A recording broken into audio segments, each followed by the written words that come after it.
মুমিন তার কবরের মধ্যে এত প্রশান্তির মধ্যে থাকবে, চাঁদের আলোর ন্যায় আলো তার কবরের মধ্যে আল্লাহ তৈরি করে দেয়। অপরদিকে জাহান্নামী নাফরমানদের ব্যাপারে যারা আল্লাহ তাআলার কোরআনের অনুসরণ করেন, আল্লাহর বিধানকে মেনে চলে না, ব্যক্তি জীবন, পারিবারিক জীবন, রাষ্ট্রীয় জীবন, কোনোখানে আল্লাহর বিচার ফায়সালা, আল্লাহ তাআলার বিধানকে অনুসরণ করে না, আল্লাহ পাক রব্বুল আলামিন এই মানুষগুলাকে কিয়ামতের কবরে যাওয়ার পর আল্লাহর নবী বলেন তাদেরকে কবরে ৯৯টা সাপ দেওয়া হবে। এই ৯৯টা সাপকে বলা হয় তিন্নিন সাপ। আল্লাহর নবী সাহাবাদেরকে বললেন, ও আমার সাহাবারা, তোমরা জানো না তিন্নিন কি জিনিস? সাহাবায়ে কেরামরা বললেন, ইয়া রাসূলুল্লাহ, না আমরা জানি না, আপনি তো ভালো জানেন। আল্লাহর নবী বললেন, তিন্নিন হলো ৭ মাথা বিশিষ্ট একটি বিষাক্ত সাপ, ৭টা মাথা বিশিষ্ট। বলেন তিন্নিন সাপের কয়টা মাথা? ৭টা মাথা থাকবে। বলেন কয়টা মাথা? এই ৭ মাথা বিশিষ্ট তিন্নিন সাপ একজন নাফরমানকে, বেনামাজিকে, সুদখোরকে, ঘুষখোরকে এইভাবে কবরের মধ্যেই প্রথম মঞ্জিল, আখিরাতের প্রথম রেস্টের জায়গাতেই তাকে শাস্তি দিতে থাকবে, এইভাবে খামসাইতে থাকবে, তার গা ছিলে বিলে, এরপরে তাকে তো ধ্বংসন করতেই থাকবে, কামড় দিতেই থাকবে। তার বিষাক্তে আপনি না পারবেন মৃত্যুবরণ করতে, না সুন্দরভাবে বেঁচে থাকতে। আমরা কেউ পারবো এই বিষাক্ত সাপের ছোবরে? হ্যাঁ, এটার যে বিষ হবে, বিষ প্রক্রিয়া, দুনিয়ার মধ্যে তো মারা যায়। আল্লাহ বলেন লা ইয়ামুতু ফিহা ওয়ালা ইয়াহইয়া, সেখানে মৃত্যু হবে না, আবার জীবনও লাভ পাবেন না, এমন এক জীবন হবে। কত কঠিন! এই জন্য কবরের কথা চিন্তা করলেও মুমিনদের ঈমান বেড়ে যাবে, তার গুনাহ কমে যাবে। কথা বলেন ঠিক কিনা? ঈমান বেড়ে যাবে, নেক আমল বেড়ে যাবে, গুনাহ কমে যাবে যদি কবরের চিন্তা না করে।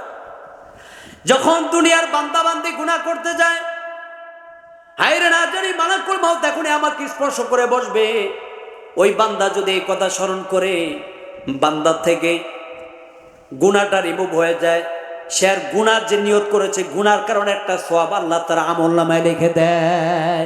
গুনার নিয়ত করেছে, গুনাহ করে নাই, একটা সওয়াব তার আমলনামা আল্লাহ দিয়ে দিয়েছে। আর গুনাহ করলে একটাই গুনাহ লেখা হয়, নেক আমলের নিয়ত করছে, সওয়াব তো লেখা হয়। নেক আমল করার দ্বারা আল্লাহ বলেন একের আমি 10 বানায়া, শুধু তাই না, আল্লাহ বলেন ওয়াল্লাহু ইউদাইফু লিমান ইয়াশা, আমি আল্লাহ চাইলে এটাকে 700 গুণ এবং তার চাইতে আরো বহুগুণ বৃদ্ধি করে বান্দার আমলনামায় সওয়াব হিসেবে লিখে দেয়। সুবহানাল্লাহ! চিন্তা করেন, আল্লাহ তাআলা আল্লাহর কাজ করলে আল্লাহর খাজানায় কোনো কিছুর অভাব নাই, তিনি দিতেই পছন্দ করেন। আর গুনাহ করলে আল্লাহ তাও বান্দাকে একটা গুনাহ লিখে দেন। সেই একটা গুনাহ আর একটা নেক আমলে যদি 700 নেকি আল্লাহ দেন, একটা নেক আমলে যদি কমের পক্ষে 10 মানজা বিল হাসানাতি ফালাহু আশরু আমসালিহা, একটা নেক আমল করছেন 10 সর্বনিম্ন আল্লাহ দিবেন, আর ও সর্বোচ্চ 700 থেকে চাইতে এর চাইতে আল্লাহ আরো বেশি বাড়ায় দেয়। তবু ওই বান্দা হাজার হাজার কোটি কোটি নেক আমল করার পরও সে জান্নাতে যাইতে উপযুক্ত হয় না। সে গুনাহের কারণে একটা গুনাই লেখা হয়, ওই গুনার বোঝা কিয়ামতের ময়দানে ভারী হয়ে যাবে। গুনার কারণে একটা গুনাহ লেখা হয়েছে, এই একটা গুনাহ করতে করতে বান্দা তওবাও করে না, ইস্তিগফারও করে না, ওই গুনার বোঝা নিয়ে এত পরিমাণ ভারী হয়েছে, সে কিয়ামতের ময়দানে মিজানের পাল্লায় দেখা যায় যে তার গুনাহের বোঝা ভারী হয়ে গেছে। এই জন্য আল্লাহ নবী বলেন তিন্নির সাপ তার 7টা মাথা দিয়ে কিয়ামত পর্যন্ত ওই বান্দাকে কবরের মধ্যে দংশন করতে থাকবে। আল্লাহ পাক রব্বুল আলামিন আমাদের সবাইকে কবরের আযাব থেকে, কবরের সংকটময় জীবন থেকে হেফাজত করুন, বলেন আমিন। অতএব আমাদেরকে কি করতে হবে? আল্লাহ পাক রব্বুল আলামিন বলেন আমি আল্লাহকে বেশি বেশি স্মরণ করতে হবে। কিভাবে স্মরণ করব? স্মরণ করলে কি লাভ? সূরাতুল বাকারার মধ্যে আল্লাহ তাআলা জানায়া দেয় 152 নম্বর আয়াত, ফাযকুরুনি আযকুরকুম ওয়াশকুরুলি ওয়ালা তাকফুরুন। তোমরা আমাকে স্মরণ করো, আমি তোমাদেরকে স্মরণ করব, ওয়াশকুরুলি, তোমরা আমার কৃতজ্ঞতা আদায় করো, শুকরিয়া আদায় করো, ওয়ালা তাকফুরুন, অকৃতজ্ঞ বান্দা হয়েও না। নবীজি সাহাবান যায়েদ ইবনে আসলাম রাদিয়াল্লাহু তাআলা তিনি বলেন, ক্বালা মুসা আলাইহিস সালাতু ওয়াস সালাম, আল্লাহ নবী মুসা আলাইহিস সালাতু ওয়াস সালাম আল্লাহকে বললেন, ইয়া রব্বি কাইফা আশকুরুকা, কিভাবে আমি আপনার শুকরগুজার বান্দা হব? আল্লাহ তাআলা জানায় দিলেন, ক্বালা লাহু রাব্বুহু মুসা, এ মুসা তুমি তাযকুরুনি ওয়ালা তানসানি, তুমি আমি আল্লাহকে স্মরণ করবা, ভুলে যেও না। প্রতি মুহূর্তে তুমি আমি রবকে স্মরণ করবা। আমি তোমাকে নেয়ামত দ্বারা প্রতিপালিত করি। আমাদেরকে আল্লাহ তাআলা নেয়ামত দ্বারা প্রতিপালন করেন। সুস্থতার নেয়ামত আল্লাহ আমাদেরকে দান করেছেন, অসুস্থ বানায় হাসপাতালে রাখেন নাই। আবার আল্লাহ আমাদেরকে চোখে দেখার শক্তি দিয়েছেন, নেয়ামত কি নেয়ামত না? এখানে আসার বসার তৌফিক, এই নেয়ামতটা দিলেন কে? তা আল্লাহ দিয়েছেন। বলছেন, ওয়াতাজকুরুনি ওয়ালা তানসানি, মুসারে আমার স্মরণ করবা, ভুলে যাও না। তাহলে কি হবে? ফাইদা যাকারতানি, তুমি যখন আমার স্মরণ করবা তাহলে ফাকাদ শাকারতানি, তুমি আমারই শুকরিয়া আদায় করবা। সুবহানাল্লাহ, আল্লাহ শুকরিয়া আদায় করা হয়, স্মরণ করা। ওই শুধু আলহামদুলিল্লাহ, দাওয়াত ভালো হয়েছে আলহামদুলিল্লাহ, শুকরগুজার করে আর শুনায় যে আমি শুকরিয়া আদায় করছি। ইবাদতের কোনো নামগন্ধ নাই, আল্লাহর স্মরণের কোনো নামগন্ধ না। আল্লাহ বলছে, হার হামেশা আমাকে তুমি স্মরণ করবা। বান্দা কত বড় নিমক হারাম, 24 ঘন্টার ইবাদতের জন্যই কিন্তু মূলত আমাদের সৃষ্টি। তারপরও নিমক হারাম বান্দা বান্দি 5 ওয়াক্ত নামাজের জন্য 10 মিনিট করে সময় লাগলে 1 ঘন্টাই না হয় ধরলাম, 1 ঘন্টা সময় আল্লাহকে দিতে পারে না। এরকম অকৃতজ্ঞ বান্দা বান্দি আছে না নাই? আপনাদের সমাজে নাই, আমাদের সমাজে আছে। কি বলেন? এই মসজিদের কাতার একদম শেষ কাতার পর্যন্ত 5 ওয়াক্ত নামাজই হয় নাকি? শেষ কাতার পর্যন্ত 5 ওয়াক্ত নামাজে মুসল্লি হয়। তাহলে বুঝেন এই মানুষগুলা কত বড় অকৃতজ্ঞ হয়ে আছে। আল্লাহ বলেন, তুমি আমার স্মরণ করবা, তাহলে আমারই শুকরিয়া আদায় করা হলো। যদি আমারে ভুলে যাও তাহলে আমার অস্বীকার অর্থাৎ আমার সাথে কুফরি করা হলো। তো দেখেন, বান্দা যদি আল্লাহকে স্মরণ করে বান্দার কি লাভ? আল্লাহ তাআলা জানায় দেয়, বান্দারে তুমি যদি আমাকে স্মরণ করো, আমি তোমাকে 2টা জিনিস দিয়ে স্মরণ করি। কয়টা জিনিস? এই 2টা জিনিস কিন্তু আমরা সকলে চাই। 1 নম্বর বিমাগফিরাতি, আমি আমার ক্ষমার মাধ্যমে তোমাকে স্মরণ করি, সুবহানাল্লাহ। 2 নম্বর অবিরহমাতি, আমার রহমত প্রদানের মাধ্যমে তোমাকে স্মরণ করি। ক্ষমা এবং রহমত 2টা আমাদের দরকার আছে না নাই? আল্লাহ নবী সাল্লাল্লাহু আলাইহি সাল্লাম তিনিও রহমত ছাড়া জান্নাতে যেতে পারবেন না। সাহাবায়ে কেরাম বলেন, ইয়া রাসূলুল্লাহ, কি বললেন? আপনিও স্বয়ং কি রহমত ছাড়া জান্নাতে যাবেন না? কয় না, ইবাদত যা করি এটা তো আল্লাহ পাক রব্বুল আলামিনের শুকরিয়া আদায় স্বরূপ করছি। আল্লাহ যদি রহম করে, দয়া করে, মায়া করে, তাহলে আমার এই ইবাদতের মাধ্যমে তিনি আমাকে জান্নাত দান করবে। আর যদি হিসাব নেয় তাহলে আমার কোনো উপায় নাই, এই ইবাদতও আমাকে জান্নাতে যাইতে যথেষ্ট হবে না। ইবাদত যা করি এটাও জান্নাতে যাওয়ার জন্য যথেষ্ট হবে না, হিসাব যদি আল্লাহ নেয়। আম্মাদের আয়েশাকে বললেন, আয়েশা তুমি আমল করবা, আল্লাহুম্মা হাসিবনি হিসাবান ইয়াসীরা, আয় আল্লাহ আপনি হিসাবের দিনের হিসাবকে আমার জন্য সহজ করে দেন। কয় ইয়া রাসূলুল্লাহ, তো হিসাবের দিনের হিসাবকে সহজ করে দেওয়ার ক্ষেত্রে কি তখন আল্লাহ কি একটু হিসাব কমায় নিব? কয় না না না, হিসাব যদি কারণ নেয় তাহলে ও নির্ঘাত সে জাহান্নামে। হিসাব যেন না নেয়, হিসাব সহজ করে দেওয়ার অর্থ কি? আল্লাহ আপনি আমার হিসাব নিয়েন না, আল্লাহ আপনি আমার হিসাব নিয়েন না। দুনিয়ার মধ্যে তো তলে তলে দেওয়া যায় হিসাব, হিসাবের মধ্যে গরমিল থাকলে যিনি হিসাব রক্ষক যদি আসে তাহলে তলে দিয়া প্যাকেটেরটা ধরাইয়া দিলে কি আপনার অনেক হিসাব এরকম, হ্যাঁ ঠিক আছে হিসাব বুঝা পাইছি, সমস্যা নাই। কিন্তু আল্লাহ তাআলা যখন হিসাব নিবে, এই হিসাবের ক্ষেত্রে আল্লাহকে আপনি কি দিবেন? তলে দিয়ে কোনো প্যাকেট কাজ হবে? হ্যাঁ হ্যাঁ, এই কাজ শেখানো হবে না। বিগত 15 বছর সেই হিসাবের উপরেই চলিয়া বড় জালেমের কাতারে নাম লেখা আনিস। আল্লাহ বলে, ইন্নাল্লাহ লা ইউহিব্বুজ জালিমিন, যখন আমি জালেমদেরকে পছন্দ করি না আসমান আর ফেরেশতাদেরকে বলি ওদেরকে আমি পছন্দ করি না, ওরাও জমিনবাসীদেরকে বলে আল্লাহ পছন্দ করে নাই জালেমদেরকে, তোরা কেমনে পছন্দ করস, নাম মাঠে এগুলোরে বাংলার জমি থেকে তারা বিদেশে পাচার কর। কথা বলে ঠিক কিনা? আল্লাহ তাআলা জালেমদেরকে পছন্দ না করলে ওই জমিনে থাকতেই দেয় না। চিন্তা করেন, বাংলাদেশটারে দেউলিয়া বানায় বলছে, আমার আপনার পকেটটার একবারে শূন্য করে ফেলাইছে, সব আমার আপনার পকেটের টাকা নিয়ে সুইস ব্যাংকে জমা করছে।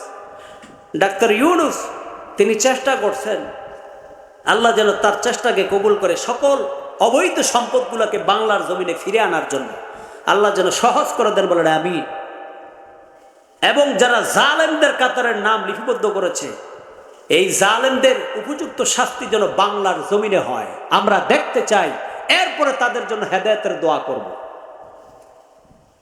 তা আল্লাহ তাআলা জানায়া দিলেন ওয়াদাহশুরুহু ইয়াউমাল কিয়ামাতি আ'মা। বলছিলাম যারা আল্লাহর কোরআন থেকে, রাসূলের জীবন পদ্ধতি থেকে, রাষ্ট্র ব্যবস্থার ক্ষেত্রে যদি ইসলামের কথা বলি, রাজনীতিতে ইসলাম আছে, ইসলামের মধ্যে রাজনীতি আছে, এই কথা বললেই নাকি আমরা মৌলবাদী, এই কথা বললেই নাকি আমরা জঙ্গিবাদী। কথা বলেন ঠিক কিনা? এই কথা স্লোগান দিয়ে আমাদেরকে মুখ বন্ধ করে রেখেছে দীর্ঘ বহু বছর। এই আজকে সুযোগ হয়েছে, সুযোগ এসেছে আমাদের সকল ওলামায়ে কেরাম মিম্বরে ধনিয়ার এই চেয়ার থেকে আপনাদেরকে সত্যিকার হক কথা জানিয়ে দেওয়া এবং বাংলার এই রাষ্ট্র চালানোর ক্ষেত্রে ইসলামী ব্যবস্থাপনা জারি করা এবং ইসলামী রাষ্ট্র কায়েম করার ক্ষেত্রে সকলকে ভূমিকা রাখা। ইসলামী রাষ্ট্র কায়েম হবে কিভাবে? মদিনার রাষ্ট্র যেভাবে আমার রসুল কায়েম করেছেন, ঠিক সেইভাবে আফগান তাদের রাষ্ট্র কায়েম করে সুন্দর একটা রূপ দিয়েছে। তারাও ইসলামী জীবনধারার মতো কত সুন্দর করে নারীদের স্বাধীনতা আছে, পুরুষদের স্বাধীনতা, কাদের স্বাধীনতা, এরপর আপনার ইবাদত বন্দেগীর স্বাধীনতা, অন্যান্য ধর্মের স্বাধীনতা, সব কিছু ইসলাম মোতাবেক করার কারণে আজকে তাদের দেশ সারা বিশ্বের মধ্যে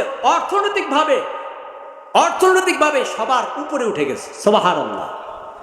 ফল ফসলা দিয়ে আল্লাহ সব কিছু তাদেরকে রিজিকে ভরপুর বারাকা দান করে দিয়েছে। আমরা তাদেরকে যদি অনুসরণ করতে যাই, আমরা নাকি আফগানের জঙ্গি, আমরা আফগানের জঙ্গি স্লোগান দেয়।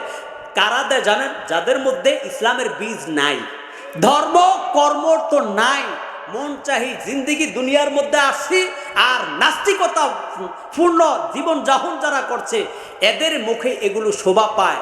কিন্তু যারা মুমিন আর ইসলামের নাম তাদের সাইনবোর্ডের নামের সাথে ব্যবহার করে, আমরা তাদেরকে জানিয়ে দিতে চাই আগামীর বাংলাদেশ হবে ইসলামের বাংলাদেশ, কোরআনের বাংলাদেশ। কথা বলেন ঠিক কিনা? আল্লাহ পাক রব্বুল আলামিন আমাদের সবাইকে যেন সেই ক্ষেত্রে সর্বোচ্চ চেষ্টা এবং যত সংগ্রাম দরকার, যত জায়গায় যেখানে যখন যাওয়া দরকার, ওলামায়ে কেরাম ডাক দেওয়ার সাথে সাথে আমরা তাদের ময়দানে হাজির হয়ে যাব ইনশাআল্লাহ। হাত তুলে আল্লাহকে দেখান। আল্লাহ সকলের হাতকে আপনি ইসলামী সংগ্রামী জীবনে আপনি তাদেরকে কবুল করেন, বলেন আমিন। সংগ্রাম কাকে বলে? বদর যুদ্ধ এমনে হয় নাই, উহুদের যুদ্ধ এমনে হয় নাই, খন্দকের যুদ্ধ এমনে হয় নাই। সাহাবায়ে কেরামের ঈমানকে আল্লাহ পরীক্ষা করে নিয়েছে। সাহাবায়ে কেরামের ঈমান আপনি শুধু বলবেন আমান্না, আমরা ঈমান এনেছি, আর আল্লাহ পরীক্ষা করবে না? না না না। আইয়াতরাকু আইয়াকুলু আমান্না ওয়া হুম লা ইফতানুন। আল্লাহ আমরা তো ঈমান আনছিলাম, আল্লাহ আর পরীক্ষা করবে না? ঈমান বলছে কার মতো ঈমান আনবি? আমানু কামা আমানাস নাস। সাহাবায়ে কেরাম যেভাবে ঈমান এনেছে তাদের মতো করে ঈমান আনো। একজন আপনার সাহাবীকে যদি আপনি অনুসরণ করি, ওই সাহাবীর জিন্দেগীর মধ্যে ইসলামের সবকিছু আছে না নাই? আমাদের মধ্যে ইসলামের একটু সবকিছু চলে আসবে। সাহাবীদের আদর্শে, আল্লাহ রসুলের আদর্শে আমাদের এই বাংলাদেশ আদর্শিত হবে। কোনো এরকম নাম ব্যবহার করলে চলবে না। জাতির পিতার আদর্শে আমাদের বাংলাদেশ চলবে, এই স্লোগান আমরা কবর দিয়ে দিয়েছি। কথা বলেন ঠিক কিনা? এখন আমাদের বাংলাদেশ চলবে ইসলামের আদর্শে, রাসূলের আদর্শে, জাতির পিতা ইব্রাহিম আলাইহিস সালামের আদর্শে। আমাদের এই বাংলার জমিন কায়েম হবে ইনশাআল্লাহ। মাত্র শুরু, সামনে আছে গুরু, মাত্র শুরু। এখন হাঁটু মুখ পানিতে নামছি, গলা মাথাও ভিজাইতে হবে ইসলামের জন্য। পারবো না ইনশাআল্লাহ? ইসলামকে ময়দানে কায়েম করেই ছাড়বো ইনশাআল্লাহ। আল্লাহ বলেন, মুখ ফিরে আনিসস কোরআন আর হাদিস থেকে। ফাউলাইকা হুমুজ জালিমুন, যারা বিচারের ক্ষেত্রে, দেশ পরিচালনার ক্ষেত্রে কোরআনকে অ্যাভয়েড করবে, আমি তাদেরকে জালেম হিসাবে ঘোষণা দিলাম। ফাউলাইকামুল কাফিরুন, তারা কাফের। ফাউলাইকামুল ফাসিকুন, আল্লাহ বলেন তারা নাফরমান, তারা ফাসিক। অতএব এদেরকে ধর শক্ত করে। বাংলার জনগণ ধরিয়ে দিয়েছে, দেখে দিয়েছে। আজকে তাদেরকে লজ্জা হওয়া উচিত যে আসলেই আমাদের যে অবস্থা সৃষ্টি হয়েছে। কিছুদিন আগে বড় বড় হুঙ্কার অহংকারের সাথে বলেছে আমরা দেশ থেকে পালাই না। কথা বলেন ঠিক কিনা? আমরা দেশ থেকে পালাই না। তোরা পালাবি কেন? তোরে পালানোর জন্য আল্লাহ কর্মী ঠিক করতেস। অপমানের সাথে, বেইজ্জতির সাথে লাঠির মাধ্যমে পালাবি। এত সুন্দর করে পালাবি কেন? আল্লাহ তাআলা আমাদের সবাইকে ইসলামের সঠিক বুঝ দান করে, বলেন আমিন। এরপর আল্লাহ বলছেন, ওয়ানাহশুরুহু ইয়াউমাল কিয়ামাতি আ'মা, আমি কিয়ামতের ময়দানে তাদেরকে অন্ধকার বানিয়ে উঠাবো। তারা বলবে, আল্লাহ দুনিয়ার মধ্যে তো চোখ ছিল, কেন আজকে অন্ধকার বানিয়ে উঠাইলেন? আল্লাহ তাআলা বলবে, কোথায় চোখ ছিল তোর? তোর কাছে তো উলামায়ে কেরাম আসছিল দিনের দাওয়াত দেওয়ার জন্য, কোরআনের কথা বলছে। কোরআনের আলো তোর কাছে কোথায়? ঈমানের আলো কোথায়? ঈমানের আলো, কোরআনের আলো যদি আপনার মধ্যে না থাকে, তাহলে সেদিন আপনার চতুর্পাশ হয়ে যাবে অন্ধকার। আপনার নেক আমলগুলো যা আছে সব কিছু আপনি ভুলে যাবেন। নেক আমলগুলো আপনার স্মরণে আসবে না, সব অন্ধকার অন্ধকার লাগবে। অন্ধকারের যেমন আমরা পথ চলতে পারি না, কিচ্ছুই ডাইনে বামে সামনে পিছনে কিছুই দেখা যায় না, কিয়ামতের ময়দানে আমার আপনার আমলনামা হবে তেমন অন্ধকার। অর্থাৎ কোনো আমলনামা আছে তাও সেদিন মনে পড়বে না। আপনার চক্ষু ছিল, কোরআনের কোনো আলো আপনার মাঝে ছিল না। এই জন্য আপনার কিয়ামতের ময়দানে কি হবে? সেদিন আপনার সব ভালো ভালো আমলগুলো মনে পড়বে না। চতুর্দিকে ঈমান না থাকার কারণে, ঈমানের আলো না থাকার কারণে আপনি অন্ধকার দেখতে পাবেন। আল্লাহ বলে, ক্বালা রাব্বি লিমা হাশারতানি আ'মা ওয়া ক্বাদ কুনতু বাসীরা, যে সেদিন নাফরমান বলবে, আল্লাহ কেন অন্ধ বানায় উঠাইলেন? দুনিয়াতে তো চোখ ছিল, চোখ থাকলে তুই নামাজ যাইতি। কথা বলেন ঠিক কিনা? চোখ থাকলে তুই কোরআন পড়তি, চোখ থাকলে তুই আলেম ওলামার সোহবতে যাইতি, চোখ থাকলে তুই ইসলাম মোতাবেক জীবন যাপন করতি। চোখ থাকিয়া তুই কেমনে নাফরমানদের অনুসরণ করস? চোখ থাকিয়া তুই ওই নারীর কিভাবে অনুসরণ করস যে নারী বলে বাংলার জমিনে যত ফসল এইবার হয়েছে, এই ফসল নাকি মা কালী দুধ আসিয়া নাকি এই ফসল ভালো করছে। কথা বলেন নাউজুবিল্লাহ। কেমনে তুই এই নারীর অনুসরণ করস? তার ঈমান আছে? হ্যাঁ, কার অনুসরণ করলি? কার শপথ, কার সাপোর্ট খাইলি? যে জালেমরা আল্লাহ ভালোবাসে না, তুই ওই জালেমের অনুসরণ করলি। আল্লাহ তোরে জালেমদের কাতারে নাম লেখায় দিস। যাই হোক, আলোচনা করতে গিয়ে আরো আলোচনা দরকার ছিল। আমরা মাত্র সংক্ষিপ্ত বলেছিলাম যে তাফসীর করব। আল্লাহ পাক রব্বুল আলামিন, আমরা এই পর্যন্ত আল্লাহ স্মরণের ক্ষেত্রে যে যে আলোচনাগুলো করলাম, আমাদের সকলকে এক ও এক হয়ে ঈমান ও আমলের জিন্দেগি দান করুন। সকল বলেন আমিন। নামাজের পরে রেজওয়ান রফিকি সাবুদুর, আরিফ জব্বার সাহেব এবং আরিফ বিন হাবিব সাবুদুর সকলে আসবেন। সকলেই তো আমাদের সেরে তাজ, সকলে খুব ভালো ভালো আলোচনা করেন। তাদের আলোচনা থেকে যেন আমরা সকলে উপকৃত হয়ে আমরা যেন বাকি জীবন আমলের সাথে চলতে পারি। আল্লাহ পাক রব্বুল আলামিন তৌফিক দান করুন। আমিন। ওয়া আখিরু দাওয়ানা আলহামদুলিল্লাহি রাব্বিল আলামিন। মাশাআল্লাহ।